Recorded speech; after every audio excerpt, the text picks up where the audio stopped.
Hello दोस्तों, मेरा नाम है रहनुमा और मैं आपका स्वागत करती हूँ जीएस स्टडी कॉर्नर पे। दोस्तों, आज हम इतिहास पढ़ेंगे। इतिहास का एक बहुत ही इम्पोर्टेंट पॉइंट जो आपका बहुत ही इम्पोर्टेंट आपका टॉपिक है उस पर बात करेंगे, ठीक है। तो आज का जो टॉपिक है वो आपका है जैन धर्म। तो जैन धर्म से संबंधित जो भी इम्पोर्टेंट पॉइंट्स हैं, महावीर स्वामी का जो जन्म का उनका जीवन परिचय है, उससे रिलेटेड जो आपके क्वेश्चन बनते हैं, उन सारी बातों को भी हम लोग इसमें कवर करेंगे, ठीक है।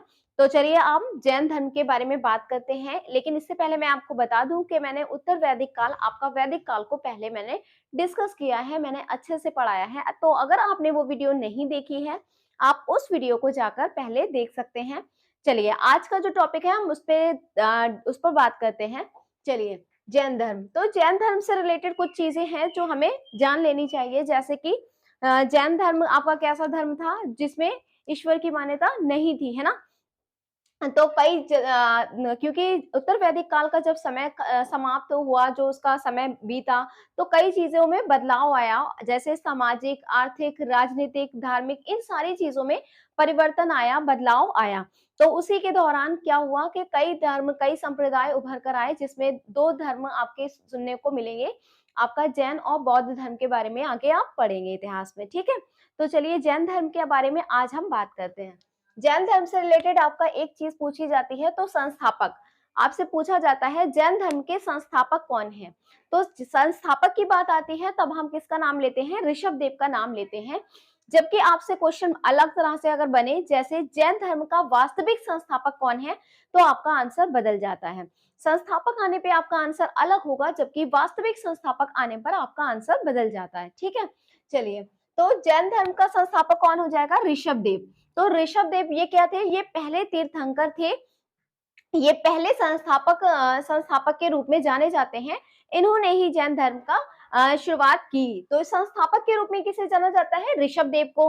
और इसमें एक चीज और है, जैन धर्म के कुल कितने हैं, 24 तीर्थंकर हैं। तो जैन धर्म में हम पढ़ेंगे तो 24 तीर्थंकर हुए, जिन्होंने क्या किया, जैन धर्म में अपना योगदान दिया, उस धर्म को बढ़ाया, उसे विकास की ओर अग्रसर किया, है ना। तो चलिए, जैन धर्म में कुल 24 तीर्थंकर हुए, उनमें से कौन कौन से तीर्थंकर के बारे में हमें पढ़ना है, उस पर बात करते हैं। तो सबसे पहला आपको यही पता होना चाहिए कि पहले सर्वप्रथम आपको जो पहले तीर्थंकर हैं वो कौन है, आपके ऋषभ देव हो जाएंगे। और जैन धर्म में कुल कितने हुए, तो आपको संख्या याद रखनी है, कितनी हुए, तो 24 तीर्थंकर हुए। उसमें आपका जो महावीर स्वामी का नाम आता है जैन धर्म के, ये कैसे हैं, तो 24वें यानी अंतिम तीर्थंकर के रूप में किसे जाना जाता है, तो महावीर स्वामी को जाना जाता है।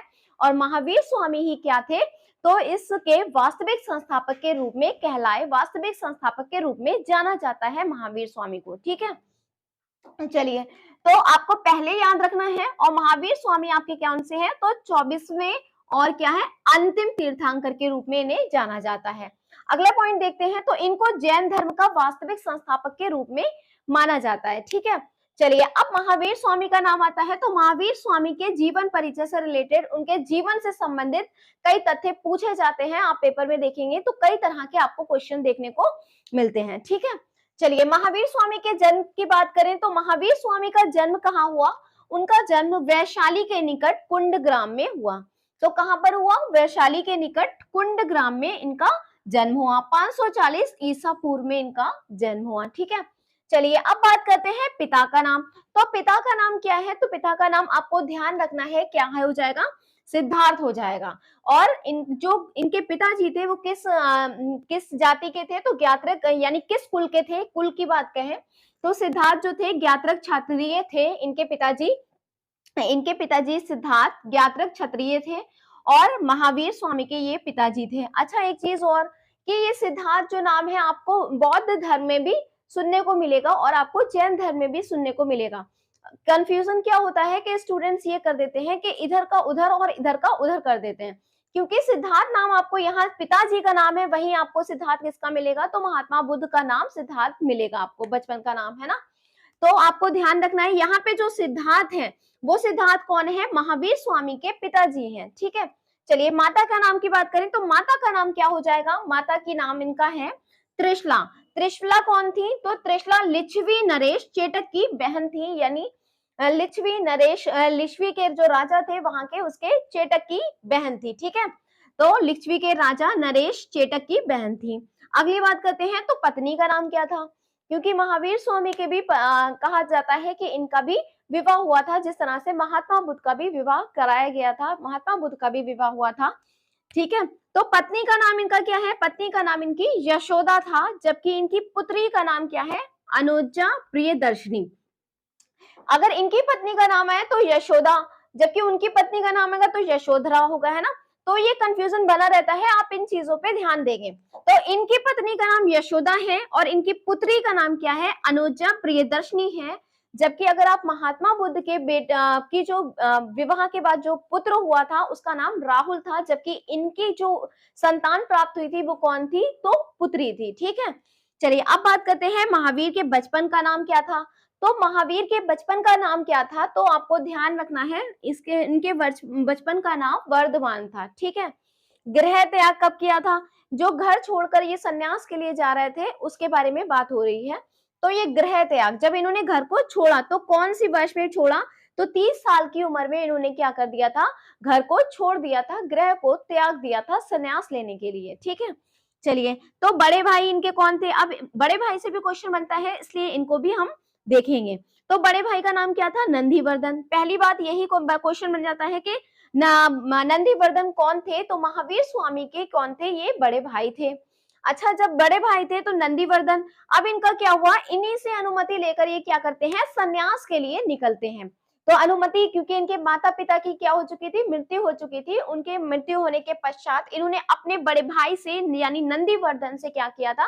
सन्यास लेने के लिए अनुमति मांगी थी। तब ये जाकर क्या हुए थे? तब ये सन्यास के लिए निकल गए थे। अब बात करते हैं ज्ञान की प्राप्ति। तो ज्ञान की प्राप्ति इन्हें कैसे प्राप्त हुई? क्योंकि जब ये निकले 30 वर्ष की उम्र में ये ज्ञान की प्राप्ति के लिए निकल गए थे।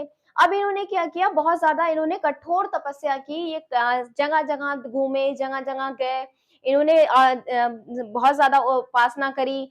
तो इन्होंने क्या किया? तो जगह जगह घूमे, इन्होंने कई कठिन तरह तरह की इन्होंने तपस्या की और बहुत ज्यादा तपस्या करने के पश्चात 12 वर्षों के पश्चात इन्हें कठिन तपस्या के पश्चात 42 वर्ष में क्या हुआ? ज्ञान की प्राप्ति हुई। ठीक है, चलिए मृत्यु की बात करते हैं। तो मृत्यु कब हुई? 468 ईसा पूर्व में इनकी मृत्यु हो गई। पूछा जाता है कि इनकी जो मृत्यु हुई है वो किस स्थान पर हुई है? तो पावापुरी में हुई थी। इनकी मृत्यु कब हुई थी? तो पावापुरी में एक स्थान है पावापुरी। और कब हुई थी? तो 468 ईसा पूर्व में इनकी मृत्यु हो गई। तो पूछा जाता है इनका जीवन वर्ष यानी जीवन काल जो था वो कितना था? तो 72 वर्ष में इनकी क्या हो गई थी? मृत्यु हो गई थी। पूछा जाता है कि गृह त्याग कब किया था? कितने वर्ष में किया था? तो इन्होंने गृह त्याग कितने वर्ष में किया था? 30 वर्ष की उम्र में किया था। और किससे इजाजत लेकर ये गए थे? तो नंदीवर्धन से इजाजत लेकर ये गए थे। ठीक है, चलिए अगली बात करते हैं। अगला क्वेश्चन आपसे बनता है, ज्ञान की प्राप्ति कब हुई? 12 वर्ष की कठोर तपस्या के बाद, यानी आपका साल कौन सा हो जाएगा? 30 की निकले हैं तो 42वें वर्ष में। ठीक है, ज्ञान प्राप्ति का स्थान की बात करें तो ज्ञान प्राप्ति का स्थान कहाँ है? तो कहां पर इन्हें ज्ञान की प्राप्ति हुई उसके बारे में बात करेंगे। तो स्थान हो जाएगा जंबिक ग्राम। जंबिक ग्राम के समीप नदी कौन सी थी? नदी पूछी जाती है तो नदी का नाम हो जाएगा ऋजुपालिका। नदी के तट पर और एक पेड़ था जिसके नीचे बैठकर वो क्या कर रहे थे? तपस्या कर रहे थे। तो आपका स्थान क्या हो जाएगा? जंबिक ग्राम के समीप। और आपकी नदी कौन सी हो जाएगी? तो ऋजुपालिका के नदी के तट पर वहां पर एक वृक्ष लगा था। तो उस वृक्ष का नाम क्या था? तो उस वृक्ष का नाम भी आपको ध्यान रखना है।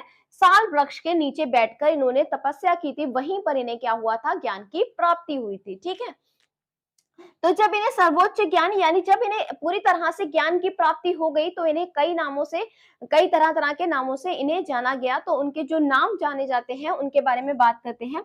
तो जो सबसे पहले इन्हें ज्ञान प्राप्त हुआ, जो उन्हें ज्ञान की प्राप्ति हुई है उसको क्या कहते हैं? तो ज्ञान की प्राप्ति यानी सर्वोच्च ज्ञान की जब प्राप्ति हुई तो उसमें जैन धर्म में क्या कहा गया? उसे कैवल्य की प्राप्ति हुई, यानी उसे कैवल्य कहा गया। जो सर्वोच्च ज्ञान की प्राप्ति थी उसे किस नाम से जाना गया? तो कैवल्य के नाम से जाना गया। ठीक है, तो कैवल्य की प्राप्ति के पश्चात यानी ज्ञान की प्राप्ति के पश्चात क्या हुआ? इन्हें कई नामों से जाना गया। जैसा कि मैंने अभी बताया, कई तरह तरह के नामों से इन्हें जाना गया। जैसे पहला आपका जिन, जिन के नाम से जाना गया। जिन का अर्थ क्या हुआ? तो विजेता। तो विजेता के रूप में जाना गया। आहर्त, आहर्त यानी पूज्य के रूप में जाना गया, यानी पूजे जाने के योग्य, इस नाम से भी पुकारा गया। अगला आपका था निग्रंथ। निग्रंथ यानी बंधनहीन, सारे बंधनों से उन्हें छुटकारा मिल गया था, उसे कह रहे हैं बंधनहीन। तो निग्रंथ बंधनहीन के रूप में जाना गया, और इनका एक जो महत्वपूर्ण नाम है महावीर के नाम से भी इन्हें जाना गया। ठीक है, चलिए अब बात करते हैं, तो प्रथम उपदेश कहाँ दिया? तो प्रथम उपदेश कहाँ दिया गया? तो राजगृह। इन्होंने क्या कि प्रथम उपदेश जो उन्होंने दिया है तो वो कहाँ पर दिया? राजगृह में दिया। और आपसे पूछा जाता है जो प्रथम उपदेश दिया वो किस भाषा में दिया, तो आपको याद रखना है प्राकृत भाषा में इन्होंने क्या दिया था? अपना प्रथम उपदेश दिया था। तो याद रखना भाषा कौन सी हो जाएगी? ये क्या है आपकी भाषा, इसे आप अर्धमगधी के नाम से भी जानते हैं। तो प्राकृत भाषा यानी अर्धमगधी भाषा में दिया था। अब बात करते हैं प्रथम अनुयायी या प्रथम शिष्य की बात करें, तो प्रथम शिष्य इनका कौन बना था या प्रथम अनुयायी कौन बना था? तो जामिल बने थे।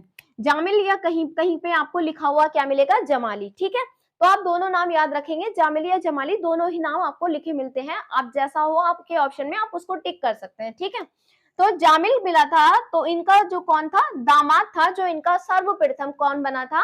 अनुयायी बना था, इनका पहला अनुयायी बना था। ठीक है, चलिए अब बात करते हैं 22वें। देखिए कुछ पॉइंट्स आपके बनते हैं, जैसे आपसे मैंने बताया कि सबसे ज्यादा आपसे क्वेश्चन किससे बनते हैं? तो महावीर स्वामी से बनते हैं। जैन धर्म से रिलेटेड जो क्वेश्चन ज्यादातर बनते हैं आपके महावीर स्वामी से बनते हैं। लेकिन कुछ क्वेश्चन आपके कहाँ कहाँ से बनते हैं? तो आपके 22वें तीर्थंकर, 23वें तीर्थंकर से आपका पहला क्वेश्चन पूछा जाता है। तो ये चीजें पूछी जाती है क्योंकि 24 तीर्थंकर हुए है ना, तो याद रखेंगे 22वें तीर्थंकर का नाम पूछ लिया जाता है। तो आपको ध्यान रखना है 22वें तीर्थंकर जो हुए उनका नाम क्या था? अरष्टी नेमी था। और 23वें तीर्थंकर की बात करें तो 23वें तीर्थंकर का क्या नाम था? पार्श्वनाथ था। तो आपको ये नाम याद रखना है। आपसे 23वें जो गुरु है, जो इनके 23वें तीर्थंकर है, तो वो क्या थे? पार्श्वनाथ। ठीक है, तो इनसे रिलेटेड भी कई आपके क्वेश्चन बन जाते हैं, हम उन पे भी बात करेंगे। जैसे आपसे पूछा जा सकता है कि पार्श्वनाथ का जो जन्म हुआ था वो कहाँ हुआ था? तो उनका जन्म काशी वाराणसी में हुआ था। इनके पिताजी जो थे वो कौन थे? अश्वसेन थे, यानी काशी के राजा हुआ करते थे। और इन्हें ज्ञान की प्राप्ति कहाँ हुई? तो इन्हें ज्ञान की प्राप्ति कहाँ हुई? समेत पर्वत पर इन्हें ज्ञान की प्राप्ति हुई। इनकी 4 मूल रूप से शिक्षाएं थी। तो 4 शिक्षाएं कौन सी थी? एक तो सत्य थी, दूसरी अहिंसा थी, तीसरी अस्त्य थी और चौथी अपरिग्रह थी। सत्य यानी सदा सदैव सत्य बोलना है ना, अहिंसा यानी हिंसा न करना, आस्ते यानी चोरी न करना, अपरिग्रह यानी संपत्ति या धन की एकत्र न करना, उसको धन को एकत्र न करना, इसका अर्थ होता है। अच्छा, आपने सुना होगा कि जैन धर्म में कितने व्रत हैं? 5 महाव्रत हैं। आपने ब्रह्मचर्य का नाम सुना होगा। तो जो 4 शिक्षाएं दी गई थी आपकी जो 5 महाव्रत में है, वो 4 शिक्षाएं कौन सी थी? तो किसने दी थी आपको? पार्श्वनाथ के द्वारा वो शिक्षाएं दी गई थी। इसलिए आपको ये चीजें याद रखना है। और जो ब्रह्मचर्य वाला जो लास्ट अंतिम महाव्रत है आपका जैन धर्म का, वो किसके द्वारा दिया गया है? तो वो महावीर स्वामी के द्वारा दिया गया है। मैं नोट कर देती हूँ, महावीर स्वामी ने, तो इन्होंने ब्रह्मचर्य की जो लास्ट वाला है वो इसे जोड़ा, ब्रह्मचर्य को जोड़ा। ठीक है, दोस्तों अगर आपको मेरी वीडियो पसंद आई हो तो प्लीज वीडियो को लाइक करें, शेयर करें, कमेंट करें, और हाँ, चैनल को सब्सक्राइब करना ना भूलें। Thank you for watching my video.